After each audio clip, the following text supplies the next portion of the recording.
Hello everyone, today we are going to learn basic Microsoft Word tutorial how to change line spacing. If you want to change line spacing, you can sort all the comments and then you can go to Home tab, click at these icons for the lines and paragraph spacing. You can set like into 1, 1.15, 1.5, 2, 2.5 or 3.0. You also can use another option by clicking at this line spacing option and change at this point for doubles. And if you click OK, it will be changed into the doubles. I will undo.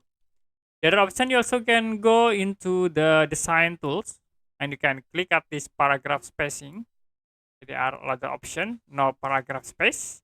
This is for compact, tight, open, relax, and double.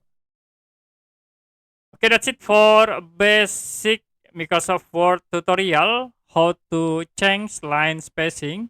If you have any question about tutorial, you can comment below this video.